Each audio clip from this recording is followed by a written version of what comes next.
तो दिन भर की हर अहम खबर होगी क्वेश्चन आवर में पूरे विश्लेषण के साथ। और आज की सबसे बड़ी खबर पाकिस्तान के झूठ की है। पाकिस्तान का झूठ एक बार फिर बेनकाब हुआ है।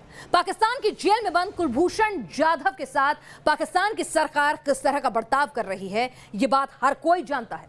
लेकिन पाकिस्तान की सरकार शायद मेहमानों के साथ कैसा सलूक किया जाता है, ये नहीं जानती।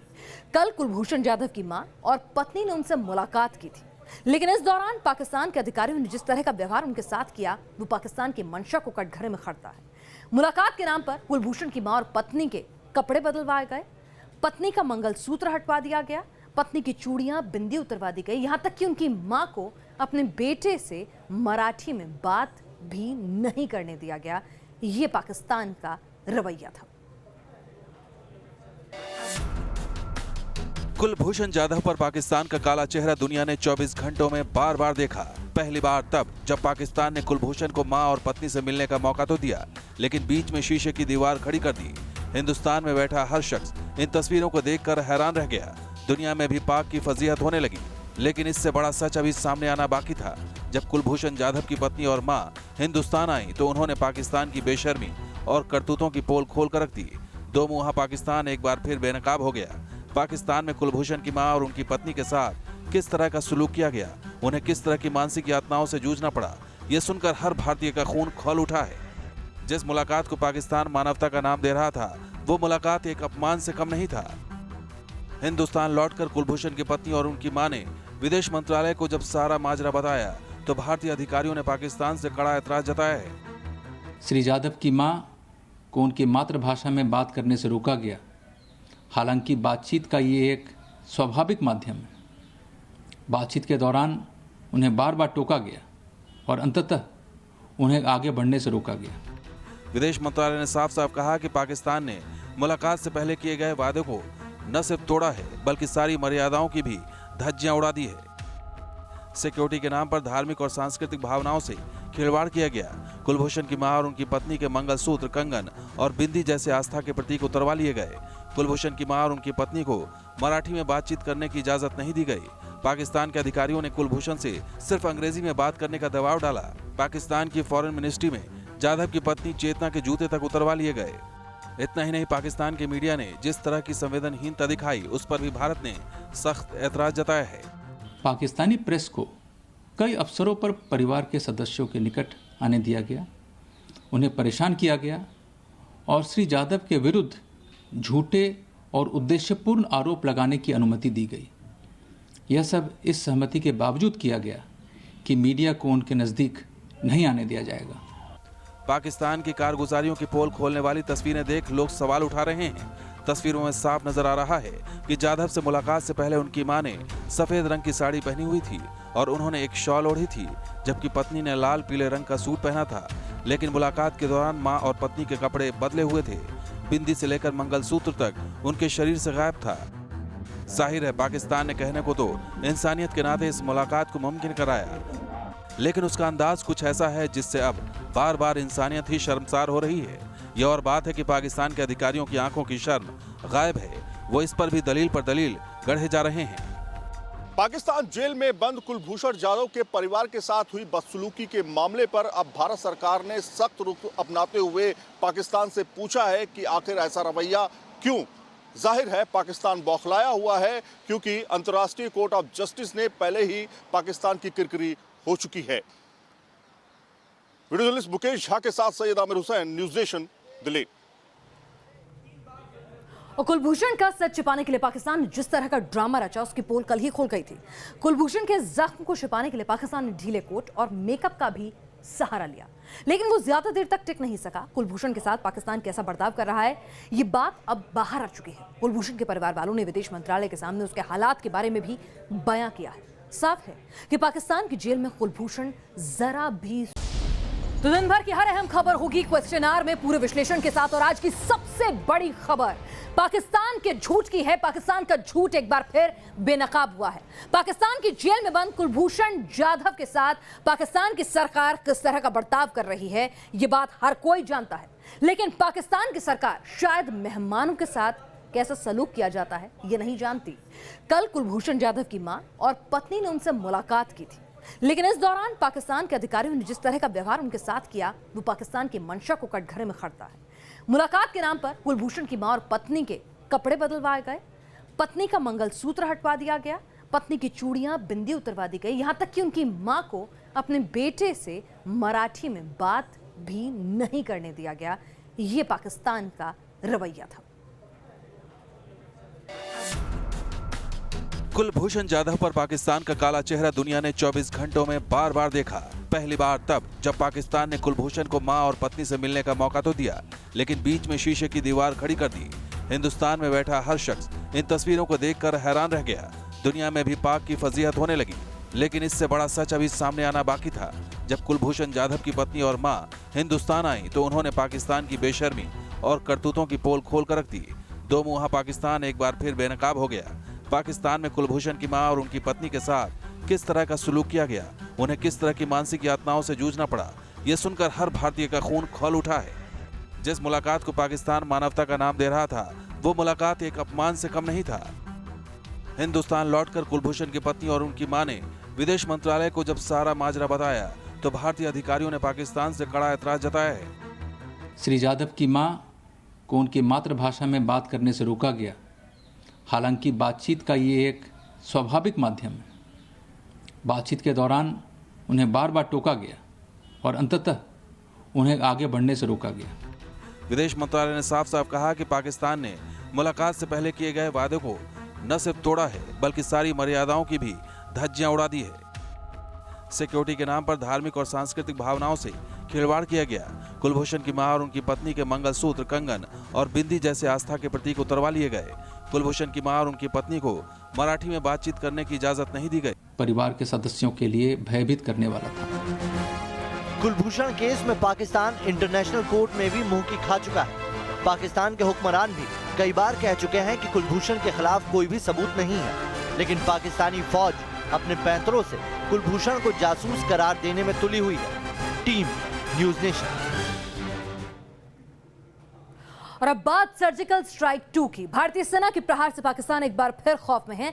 रक्षा सूत्रों का दावा है कि भारतीय सेना ने एक बार फिर पीओके में घुसकर सर्जिकल स्ट्राइक को अंजाम दिया है। सूत्रों के मुताबिक सेना ने मंगलवार तड़के एलओसी पार कर यह कार्रवाई की, जिसमें पाकिस्तानी आर्मी के कई सैनिक मारे गए हैं।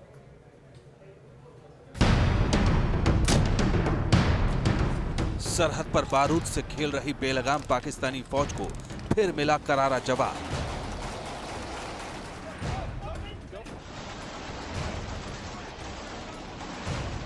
जम्मू कश्मीर में एलओसी पार कर भारतीय सेना ने बड़ी कार्रवाई की है। दावा किया जा रहा है कि सेना की एक घातक टुकड़ी ने पुंछ के दूसरी तरफ पाकिस्तान के कब्जे वाले कश्मीर में सर्जिकल स्ट्राइक को अंजाम दिया। सूत्रों के मुताबिक एलओसी के पार रावलकोट की रख चक्री में भारतीय सेना ने यह कार्रवाई की। रक्षा सूत्रों के मुताबिक सेना की 3 घंटे की इस कार्रवाई में पाकिस्तान के 6 जवान मारे गए। इस कार्रवाई में पाकिस्तान के कुछ जवान घायल भी हुए हैं, वहीं कई पाकिस्तानी चौकियां तबाह हो गईं। हालांकि पाक फौज के जनसंपर्क विभाग ISPR ने भारतीय सेना की कार्रवाई में 3 जवानों के मारे जाने की पुष्टि की है। मारे गए जवान पाकिस्तानी सेना की बलूच रेजिमेंट के बताए जा रहे हैं। मैं समझता हूँ ये पहले से भी ज़्यादा इम्पोर्टेंट सर्जिकल स्ट्राइक है।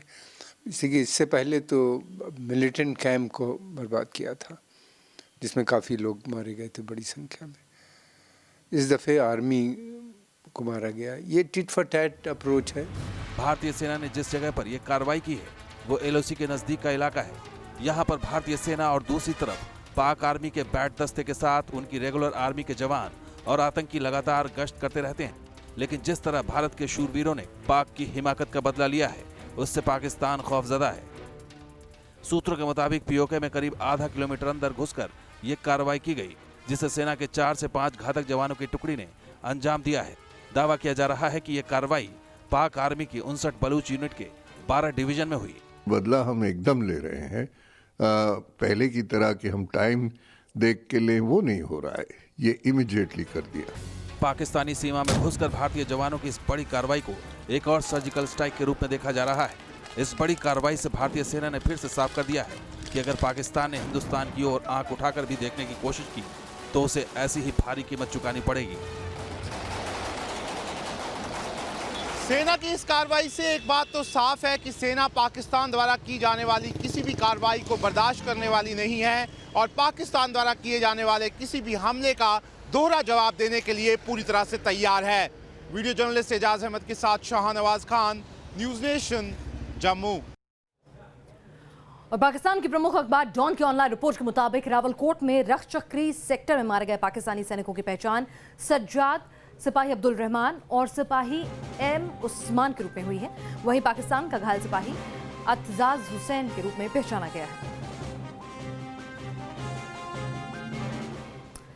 हालांकि जब अंतर्राष्ट्रीय मुद्दे आते हैं तो राजनीति से परे उठकर सबको एकजुट होना चाहिए, लेकिन यहां पर भी सवाल उठते हैं। रक्षा विशेषज्ञों का कहना है कि अब कोशिश हो रही है कि प्रॉक्सी वार को पाकिस्तान की जमीन पर लाया जाए और जब तक पाकिस्तान आतंक की अपनी रणनीति से बाहर नहीं निकलता तब तक भारत का ऐसा रुख जारी रहेगा। कांग्रेस ने इस कार्रवाई पर फिर सवाल उठा दिए। कांग्रेस के नेता मनीष तिवारी ने ट्वीट कहा है, अगर सूत्र सही है तो बीजेपी सरकार अब इसे सर्जिकल स्ट्राइक अनाउंस करेगी। हालांकि फैक्ट यह है कि इस प्रकार की कार्रवाई 1998 से शुरू हो गई थी। इस ऑपरेशन का मकसद दुश्मनों को साफ साफ संदेश देना है। संदेश ये कि अगर पाकिस्तानी सैनिक हमारे जवानों को निशाना बनाएंगे तो भारत भी चुप नहीं बैठेगा। एलओसी पार करने की भारत की यह कार्रवाई पाकिस्तान के हालिया सीजफायर वॉयलेशन के जवाब में थी, जिसमें एक मेजर समेत भारत के 4 जवान शहीद हो गए थे।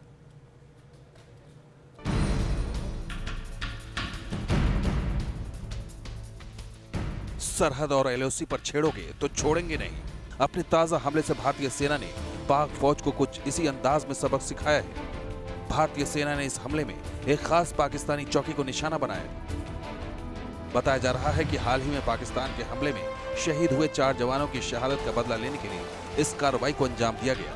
पाकिस्तान की कायराना हरकत का भारत ने मुंहतोड़ जवाब देते हुए 48 घंटों के भीतर ही अपने 4 सैनिकों की शहादत का बदला ले लिया। हमारे जवानों ने अपनी हिम्मत दिखाई है।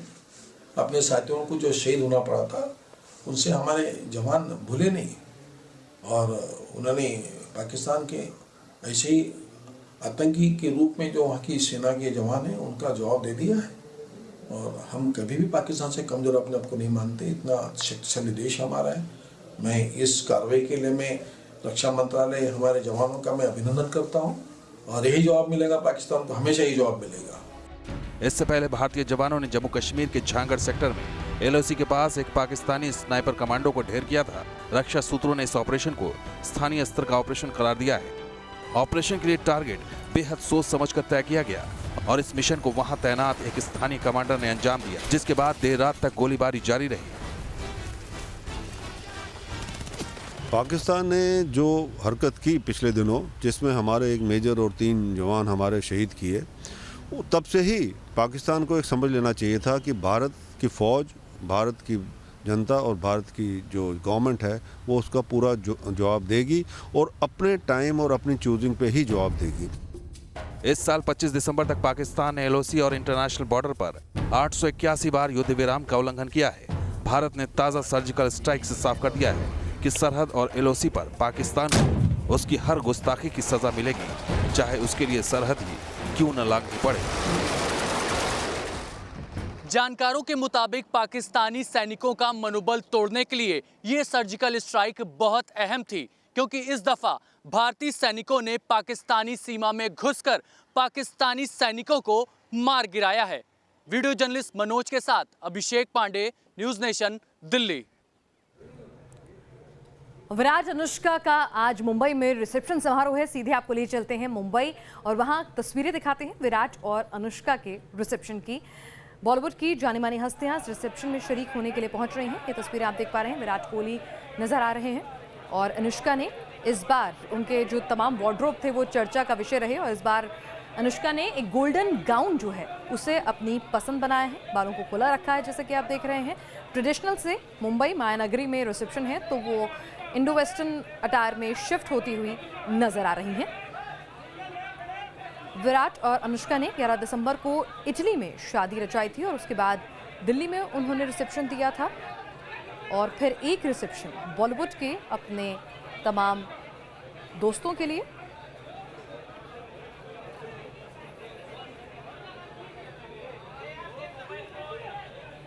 बॉलीवुड के तमाम स्टार्स और क्रिकेटर्स वहां पहुंच रहे हैं। राजू हिरानी वहां पर नजर आए, उससे पहले साइना नेहवाल वहां पर नजर आई। तो तमाम बॉलीवुड के सितारे हों, क्रिकेट के सितारे हों, वो इस रिसेप्शन में शरीक होने के लिए पहुंचे हैं। हालांकि दिल्ली के रिसेप्शन में परिवार के लोग और प्रधानमंत्री भी खुद पहुंचे थे। और यहाँ पर विराट और विरुष्का के नाम से ये जोड़ी अब लोगों की जुबान पे चढ़ी हुई है, सोशल मीडिया की सुर्खियां बटोर रही है, अपने स्टाइल स्टेटमेंट के लिए जानी जा रही है। इनका एक एक लुक जो है वो आने वाले शादी के सीजन में कॉपी होने वाला है। और बॉलीवुड की तमाम हस्तियां वहां पर पहुंच रही हैं।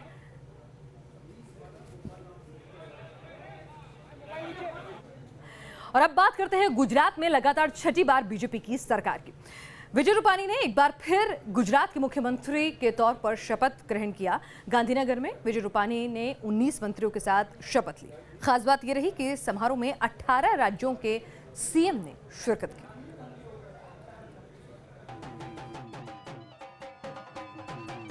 गुजरात में रूपानी के विजय तिलक में जब प्रधानमंत्री मोदी गांधीनगर पहुंचे तो उनका ये गर्मजोशी भरा अंदाज बहुत कुछ बयां कर रहा था। चुनाव नतीजे आने के बाद पहली बार पीएम गुजरात पहुंचे तो समर्थकों ने उनका जोशो खरोश के साथ इस्तकबाल किया। एयरपोर्ट से सचिवालय के बीच सड़क के दोनों तरफ समर्थक और बीच में पीएम का काफिला। इधर विजय रूपानी सरकार की ताजपोशी के लिए गांधीनगर में मेगा मंच सजा था। पीएम मोदी, बीजेपी के राष्ट्रीय अध्यक्ष अमित शाह, पार्टी के वरिष्ठ नेता लालकृष्ण आडवाणी समेत 18 राज्यों के मुख्यमंत्री शपथ ग्रहण समारोह में शामिल हुए। करीब 11:30 बजे शपथ ग्रहण शुरू हुआ। सबसे पहले विजय रूपानी ने सीएम पद की शपथ ली। उनके बाद नितिन पटेल ने डिप्टी सीएम पद की शपथ ली। इसके बाद राज्यपाल ने 18 और मंत्रियों को पद और गोपनीयता की शपथ दिलवाई। रूपानी सरकार के मंत्रिमंडल में 9 कैबिनेट मंत्री आरसी फाल्दू, भूपेंद्र चुडासमा, कौशिक पटेल, सौरभ पटेल, गणपत वसावा, जयेश रादड़िया, दिलीप ठाकुर, ईश्वर परमार को कैबिनेट मंत्री का दर्जा मिला है। जबकि राज्य मंत्री के तौर पर शपथ लेने वालों में प्रदीप सिंह जडेजा, परबत पटेल, पुरुषोत्तम सोलंकी, जयद्रथ परमार, ईश्वर सिंह पटेल, वचूभाई खाबड़, वासन अहीर, बैभरी दबे, रमनलाल पाटकर, कुमार कनानी शामिल हैं। किसी सूबे की सरकार के शपथ ग्रहण में पहली बार 18 मुख्यमंत्री मौजूद रहे। अब तक का बेहद खास माहौल ये पहली बार हुआ है कि किसी एक राज्य की शपथ विधि में 18 राज्यों के मुख्यमंत्री यहाँ पर मौजूद हो। प्रधानमंत्री नरेंद्र मोदी यहाँ पर सबसे मिले। ये देखिए यहाँ पर बैठे पहली ही रो में है प्रधानमंत्री, राष्ट्रीय अध्यक्ष लालकृष्ण आडवाणी, राजनाथ सिंह, सारा जो राष्ट्रीय नेतृत्व और सभी राज्यों के मुख्यमंत्री यहाँ पर विजय रूपाणी की शपथ विधि में मौजूद रहे। गांधीनगर से हितल खत्री के साथ पूराव पटेल, न्यूज़ नेशन। और गुजरात में सीएम रूपाणी दूसरी पारी का शंखनाद कर चुके हैं। उनके मंत्रिमंडल में गुजरात के सभी तबके को साधने की कोशिश की है, क्योंकि मिशन 2019 है। 20 सदस्यीय मंत्रिमंडल में आपको बता दें कि जो मंत्री हैं उन्हें किस तरह से जाति के आधार पर मंत्री बनाया गया है। पटेल पाटीदार से 8 मंत्री बनाए गए, क्योंकि समाज का ये तबका सबसे ज्यादा नाराज है। लेकिन इन्हें खुश करने के चक्कर में ओबीसी नाराज ना हो जाए तो 5 मंत्री ओबीसी समुदाय से हैं। राजपूत समुदाय से 2 मंत्री आ रहे हैं। दलित आदिवासी समाज को भी तरजीह दी गई है, क्योंकि इस बार आदिवासी बहुल इलाकों में बीजेपी ने अच्छा प्रदर्शन किया है, वहां से 3 मंत्री आ रहे हैं। और रूपाणी की ताजपोशी में बीजेपी शासित 18 राज्यों के सीएम भी पहुंचे। इस मौके पर यूपी के मुख्यमंत्री योगी आदित्यनाथ से न्यूज़ नेशन से बातचीत की। उन्होंने कहा कि गुजरात की जनता विकास के साथ खड़ी है। हमारे साथ है उत्तर प्रदेश के मुख्यमंत्री योगी आदित्यनाथ। सर, ये बताइए कि आज ये कहीं ना कहीं भारतीय जनता पार्टी का शक्ति प्रदर्शन है। पूरी केंद्रीय कैबिनेट और सभी राज्यों के मुख्यमंत्री एक ही मंच। शपथ ग्रहण समारोह है, स्वाभाविक रूप से आदरणीय प्रधानमंत्री जी के विकास के विजन को गुजरात की जनता ने छठी बार स्वीकार किया है। विजय भाई रूपाणी को, नितिन भाई पटेल को हृदय से हम लोग बधाई देते हैं, अपनी शुभकामनाएं देते हैं और गुजरात के मतदाताओं का अभिनंदन भी करते हैं कि जिन्होंने आदरणीय प्रधानमंत्री जी के विकास के मॉडल को एक बार पुनः अपनी स्वीकृति दी है और जिस गुजरात के मॉडल को पूरा देश और दुनिया स्वीकार कर रही है वो आज अभिनंदन। बिल्कुल, योगी आदित्यनाथ का साफ कहना है कि जिस तरह से गुजरात के मॉडल को पूरे देश ने एक्सेप्ट किया है, उसी तरह से आने वाले चुनावों में भी दोबारा ही भारतीय जनता पार्टी की जीत होगी और वो बेहतर प्रदर्शन करेगी। गांधीनगर से हितल खत्री के साथ पूराव पटेल, न्यूज़ नेशन। और गुजरात में रूपाणी सरकार की ताजपोशी के बाद अब बारी हिमाचल की है। जयराम ठाकुर के शपथ ग्रहण समारोह के लिए शिमला सजने लगा है। यहाँ के मशहूर रिज मैदान में कल पहली बार जयराम ठाकुर बतौर मुख्यमंत्री पद की शपथ लेंगे। 5वीं बार विधायक बने जयराम ठाकुर को राज्यपाल पद और गोपनीयता की शपथ कल दिलाएंगे। पीएम मोदी और बीजेपी के राष्ट्रीय अध्यक्ष सहित तमाम बीजेपी शासित राज्यों के मुख्यमंत्री भी शपथ ग्रहण समारोह में शरीक होंगे। हालांकि इस समारोह का जो वक्त है वो 10 बजे मुकर्रर किया गया है और अभी खबरें ये भी आ रही हैं कि प्रधानमंत्री भी रिज मैदान में इकट्ठे हुए लोगों को संबोधित कर सकते हैं। हिमाचल के 13वें मुख्यमंत्री के तौर पर जयराम ठाकुर जो हैं वो पद और गोपनीयता की शपथ लेंगे। धूमल सरकार में भी कैबिनेट मंत्री रह चुके हैं जयराम ठाकुर और जमीन से जुड़े हुए नेता जाने जाते हैं। 2009 से 2013 तक हिमाचल बीजेपी की कमान संभाली है। मंडी जिले की सिराज सीट से विधायक हैं। 5वीं बार विधायक बने हैं। जेपी नड्डा के भी करीबी माने जाते हैं। 1998 में पहला चुनाव जीता था। जाने माने कवि गोपाल दास नीरज जी की तबीयत खराब है, वो अस्पताल में भर्ती हैं, लेकिन साहित्य उनकी रगों में ऐसा रचा बसा है कि अस्पताल के बेड पर होने के बाद भी उनकी जुबान पर अगर कुछ है तो बस है कविता और कविता। पंथ की कठिनाइयों से मान लूं मैं हार, ये संभव नहीं है। लाखों बार चिताओं ने मरगढ़ पर मेरी सेज बिछाई, लाखों बार कफन्ना नुको मेरा तन श्रृंगार किया, पर एक बार जब तक मेरी जग में मौत नहीं हो पाई। पंथ की कठिनाइयों से मान लूं मैं हार, ये संभव नहीं है। लाखों बार चिताओं ने मरघट पर मेरी सेज बिछाई, लाखों बार कफन ने मेरे तन का श्रृंगार किया, पर एक बार भी अब तक जग में मेरी मौत नहीं हो पाई। अस्पताल के बिस्तर पर भी वो जीवन का गीत दोहरा रहे हैं। गोपाल दास नीरज की तबीयत बिगड़ी तो उनके फैंस घबरा उठे। अलीगढ़ के जिस हॉस्पिटल में महाकवि गोपाल दास नीरज को भर्ती कराया गया था, वहां उनके फैंस का जमावड़ा लगने लगा। लेकिन जैसे ही सेहत में थोड़ा सुधार हुआ, गोपाल दास नीरज का कवि मन जाग उठा। जुबान पर गीतों के बोल आ गए। मैं जीवन हूँ, मैं यौवन हूँ, जन्म मरण है मेरी क्रीड़ा, इधर विरह मन बिछड़ रहा हूँ, उधर मिलन मन आ मिलता हूँ, क्या है तूफान नदी में हो आंधी बनकर चलता हूँ। गीतकार गोपाल दास नीरज को चेस्ट इन्फेक्शन के चलते हॉस्पिटल में भर्ती किया गया। सांस में तकलीफ की वजह से ऑक्सीजन लगाना पड़ा। गोपाल दास नीरज की उम्र 92 साल हो चुकी है, लेकिन वो आज भी सक्रिय हैं। अलीगढ़ से मुंबई तक उनकी कविताएं और गीत लोगों की जुबान पर है। बॉलीवुड के कई हिट फिल्मों के गीतकार गोपाल दास नीरज की पॉपुलैरिटी आज भी कायम है। और अब बात करते हैं दिल्ली के उस अय्याश बाबा की, जिस पर आरोप लग रहे हैं कि वो आस्था की आड़ में जिस्म फरोशी का धंधा कर रहा था, अय्याशी करता था। रेप के आरोपी बाबा वीरेंद्र देव दीक्षित कानून से लुका छिपी का खेल खेल रहा है। इस बीच न्यूज नेशन की टीम आज दिल्ली में करावल नगर में कथित बाबा के आश्रम पहुंची। दिल्ली महिला आयोग की टीम भी साथ थी। आश्रम से 2 नाबालिग लड़कियों को आजाद करवाया। आइए आपको दिखाते हैं बाबा के आश्रम के भीतर की तस्वीरें, इसकी इनसाइड स्टोरी एक्सक्लूसिव। यहाँ तो आत्मा को घड़ी घड़ी भूल जाते हैं। रोज वही बात बाबा बताते हैं और रोज भूल जाते हैं। हमें शर्म भी नहीं आती। तो दिन भर की हर अहम खबर होगी क्वेश्चन आवर में पूरे विश्लेषण के साथ। और आज की सबसे बड़ी खबर पाकिस्तान के झूठ की है। पाकिस्तान का झूठ एक बार फिर बेनकाब हुआ है। पाकिस्तान की जेल में बंद कुलभूषण जाधव के साथ पाकिस्तान की सरकार किस तरह का बर्ताव कर रही है, ये बात हर कोई जानता है। लेकिन पाकिस्तान की सरकार शायद मेहमानों के साथ कैसा सलूक किया जाता है ये नहीं जानती। कल कुलभूषण जाधव की मां और पत्नी ने उनसे मुलाकात की थी, लेकिन इस दौरान पाकिस्तान के अधिकारियों ने जिस तरह का व्यवहार उनके साथ किया वो पाकिस्तान की मंशा को कटघरे में खड़ता है। मुलाकात के नाम पर कुलभूषण की मां और पत्नी के कपड़े बदलवाए गए, पत्नी का मंगलसूत्र हटवा दिया गया, पत्नी की चूड़ियां बिंदी उतरवा दी गई, यहां तक कि उनकी मां को अपने बेटे से मराठी में बात भी नहीं करने दिया गया। ये पाकिस्तान का रवैया था। कुलभूषण जाधव पर पाकिस्तान का काला चेहरा दुनिया ने 24 घंटों में बार बार देखा। पहली बार तब जब पाकिस्तान ने कुलभूषण को मां और पत्नी से मिलने का मौका तो दिया, लेकिन बीच में शीशे की दीवार खड़ी कर दी। हिंदुस्तान में बैठा हर शख्स इन तस्वीरों को देखकर हैरान रह गया। दुनिया में भी पाक की फजीहत होने लगी, लेकिन इससे बड़ा सच अभी सामने आना बाकी था। जब कुलभूषण जाधव की पत्नी और मां हिंदुस्तान आई तो उन्होंने पाकिस्तान की बेशर्मी और करतूतों की पोल खोल कर रख दी। दो मुहा पाकिस्तान एक बार फिर बेनकाब हो गया। पाकिस्तान में कुलभूषण की मां और उनकी पत्नी के साथ किस तरह का सुलूक किया गया, उन्हें किस तरह की मानसिक यातनाओं से जूझना पड़ा, ये सुनकर हर भारतीय का खून खौल उठा है। जिस मुलाकात को पाकिस्तान मानवता का नाम दे रहा था, वो मुलाकात एक अपमान से कम नहीं था। हिंदुस्तान लौटकर कुलभूषण की पत्नी और उनकी मां ने विदेश मंत्रालय को जब सारा माजरा बताया तो भारतीय अधिकारियों ने पाकिस्तान से कड़ा ऐतराज जताया है। श्री जाधव की मां को उनकी मातृभाषा में बात करने से रोका गया। हालांकि बातचीत का ये एक स्वाभाविक माध्यम है।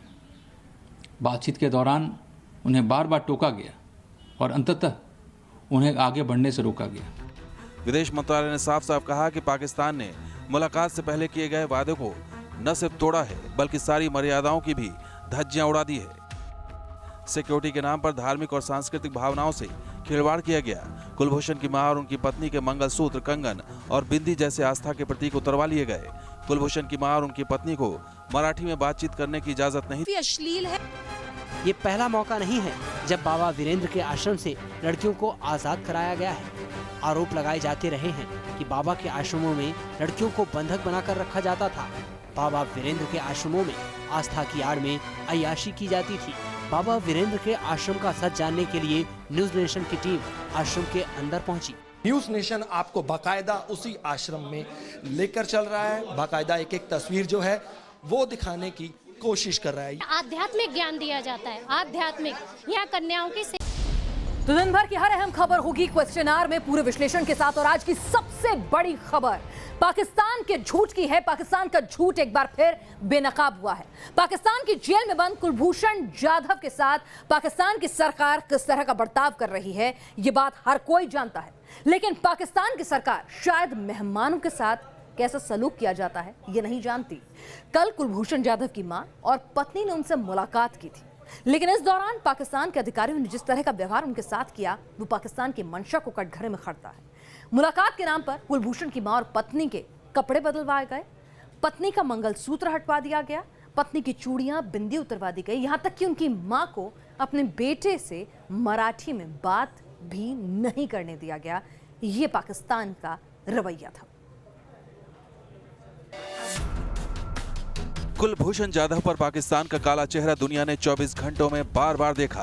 पहली बार तब जब पाकिस्तान ने कुलभूषण को मां और पत्नी से मिलने का मौका तो दिया, लेकिन बीच में शीशे की दीवार खड़ी कर दी। हिंदुस्तान में बैठा हर शख्स इन तस्वीरों को देखकर हैरान रह गया। दुनिया में भी पाक की फजीहत होने लगी, लेकिन इससे बड़ा सच अभी सामने आना बाकी था। जब कुलभूषण जाधव की पत्नी और मां हिंदुस्तान आई तो उन्होंने पाकिस्तान की बेशर्मी और करतूतों की पोल खोल कर रख दी। दो मुंहा पाकिस्तान एक बार फिर बेनकाब हो गया। पाकिस्तान में कुलभूषण की मां और उनकी पत्नी के साथ किस तरह का सुलूक किया गया, उन्हें किस तरह की मानसिक यातनाओं से जूझना पड़ा, ये सुनकर हर भारतीय का खून खौल उठा है। जिस मुलाकात को पाकिस्तान मानवता का नाम दे रहा था, वो मुलाकात एक अपमान से कम नहीं था। हिंदुस्तान लौटकर कुलभूषण की पत्नी और उनकी मां ने विदेश मंत्रालय को जब सारा माजरा बताया तो भारतीय अधिकारियों ने पाकिस्तान से कड़ा ऐतराज जताया है। श्री जाधव की मां को उनकी मातृभाषा में बात करने से रोका गया। हालांकि बातचीत का ये एक स्वाभाविक माध्यम है। बातचीत के दौरान उन्हें बार बार टोका गया और अंततः उन्हें आगे बढ़ने से रोका गया। विदेश मंत्रालय ने साफ साफ कहा कि पाकिस्तान ने मुलाकात से पहले किए गए वादे को न सिर्फ तोड़ा है बल्कि सारी मर्यादाओं की भी धज्जियां उड़ा दी है। सिक्योरिटी के नाम पर धार्मिक और सांस्कृतिक भावनाओं से खिलवाड़ किया गया। कुलभूषण की मां और उनकी पत्नी के मंगलसूत्र, कंगन और बिंदी जैसे आस्था के प्रतीक उतरवा लिए गए। कुलभूषण की मां और उनकी पत्नी को मराठी में बातचीत करने की इजाजत नहीं दी गई। गाड़ियों की सर्विसिंग के लिए गैराज भी बना था। ये तस्वीरें बाबा के उसी गैराज की हैं।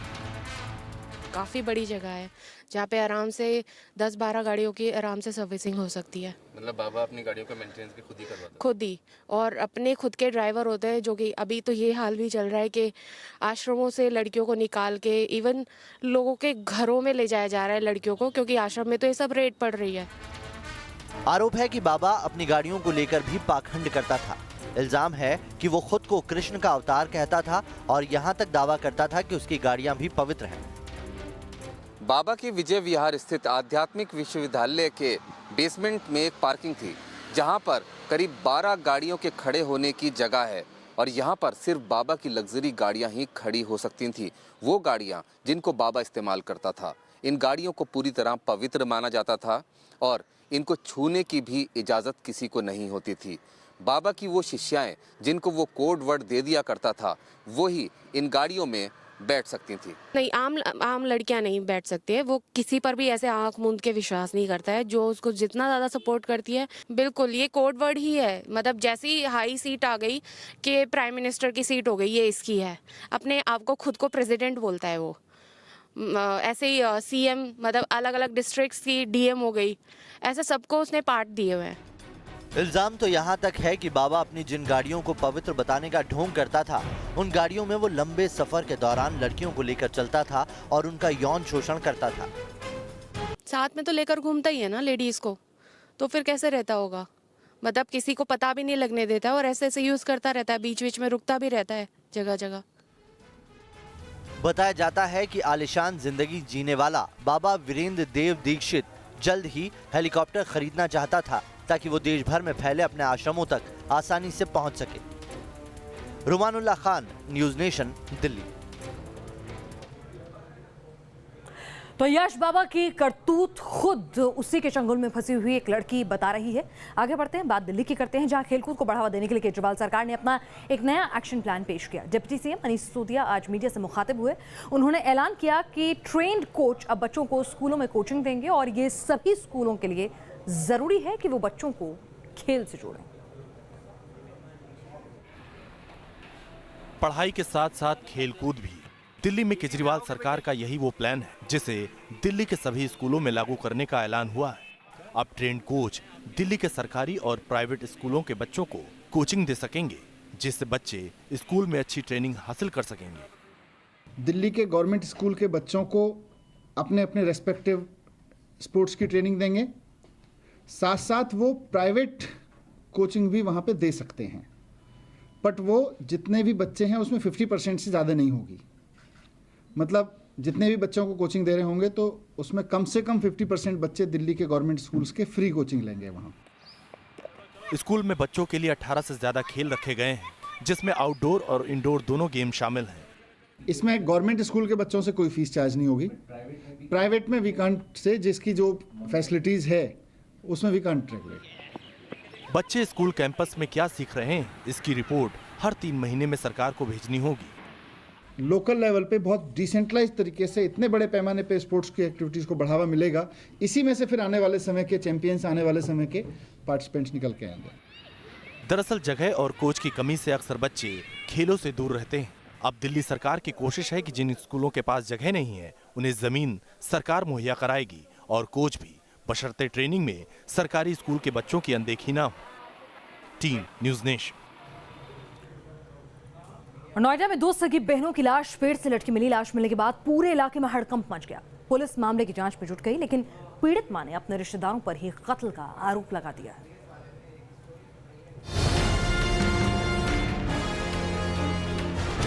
हमारे रिश्तेदार ने मारी हमारी बेटी नहीं, रवि ने, रवि के बाप ने, रवि के चाचा ने, रवि के भैया ने।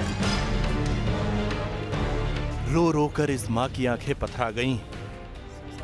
मां का आरोप है कि उनकी दोनों बेटियों को उनके ही रिश्तेदारों ने मौत के घाट उतार दिया। नोएडा के सेक्टर 49 थाना क्षेत्र में जब 2 सगी बहनों की लाश पेड़ से लटकी मिली तो पूरा प्रशासनिक अमला सख्ते में आ गया। खुद एसएसपी लव कुमार मौके पर पहुंचे। नोएडा के सेक्टर 49 के बरौला में 2 सगी बहनों की लाश पेड़ से लटकी हुई मिली है।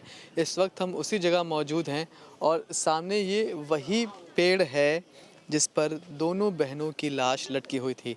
बताया जा रहा है कि दोनों सगी बहनें थी। एक की उम्र लगभग 18 साल थी जबकि दूसरी की उम्र लगभग 15 साल थी।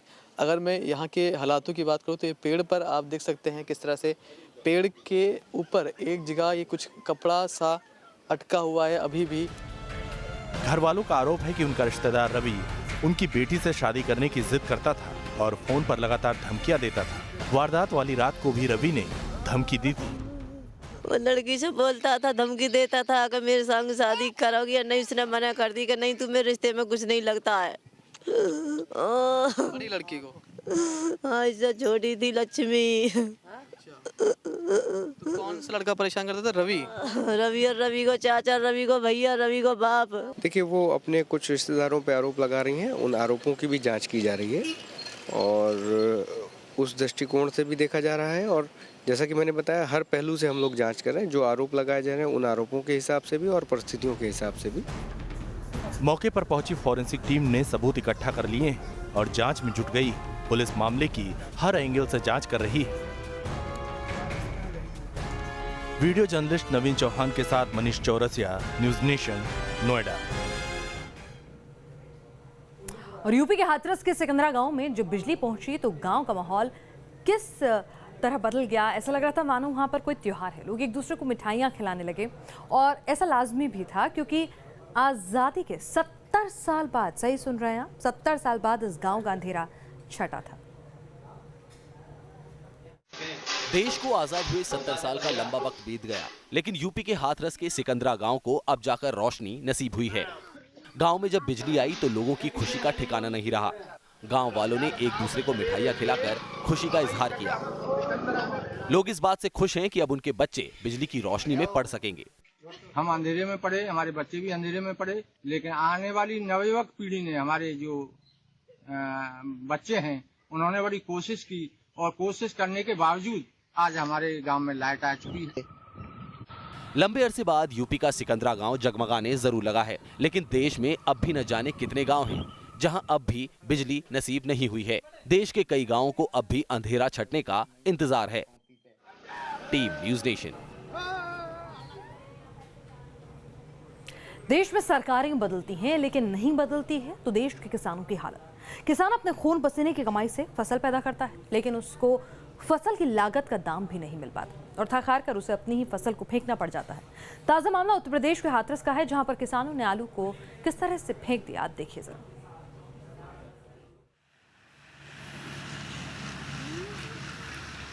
जिस आलू को बड़े जतन से कोल्ड स्टोर में रखा था, उसका ये हश्र होगा, इन किसानों ने सपने में भी नहीं सोचा था। आलू कोल्ड स्टोर से जब बाहर निकाले तो उनको खरीदार नहीं मिले। आलू की कीमत इतनी कम कि कोल्ड स्टोर में उसे रखने का दाम भी नहीं मिल रहा। लिहाजा थक हार कर किसान आलू को फेंकने पर मजबूर है। आलू को गाय भैंसे अपना निवाला बना रही हैं। किसानों को समझ नहीं आ रहा कि अब करें तो क्या करें। मद्दा है बहुत बिकट। अच्छा, तो सब चीज कहने लोनिया तक बिके रही है आलू के मद्दे में, और आलू का जो निकाल सका सरकार और नहीं कचू ना है सर। किसानों के सामने मजबूरी ये है कि अब खेतों में आलू की नई फसल भी तैयार हो गई है। किसान परेशान है कि पुराने आलू का ये हाल है तो नए आलू के फसल का क्या होगा। आलू के किसानों की हालत ऐसी हो गई है कि उनके पास अपनी फसल को फेंकने के अलावा दूसरा कोई चारा नहीं है, क्योंकि ना तो कोल्ड स्टोर है और ना ही बाजार में आलू की इतनी कीमत मिल रही है कि उन्हें अपनी लागत ही वसूल हो जाए। Team news nation. चलिए, तो देश के अन्नदाता किस तरह से परेशान हैं, तस्वीरें आपने देखी। और इस बीच कुछ और तस्वीरें आ रही हैं मुंबई से। विराट और अनुष्का के रिसेप्शन की तस्वीरें हैं। विराट और अनुष्का का ये दूसरा रिसेप्शन है। पहला रिसेप्शन उन्होंने दिल्ली में रखा था, जिसमें प्रधानमंत्री नरेंद्र मोदी ने भी शिरकत की थी, और ये दूसरा रिसेप्शन उन्होंने बॉलीवुड के अपने दोस्तों के लिए, क्रिकेटर्स के लिए रखा है। और आप देख सकते हैं विराट और अनुष्का का लुक भी अपनी पूरी शादी के तमाम फंक्शंस के दौरान काफ़ी चर्चा का विषय रहा है।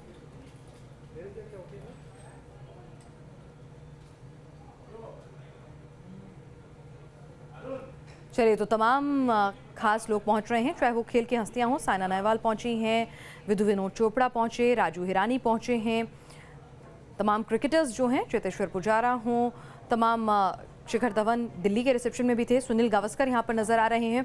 तो क्रिकेट सर्किट से भी लोग पहुँच रहे हैं और साथ ही साथ वीरेंद्र सहवाग भी यहाँ पर नज़र आ रहे हैं। साइना नेहवाल आप देख रहे हैं और विरुष्का का इस बार जो कोऑर्डिनेटेड उनका ड्रेस थीम रहा।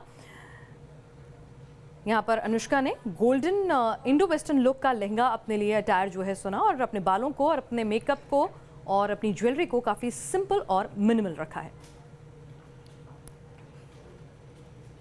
तो आज के लिए इस बुलेटिन में इतना ही।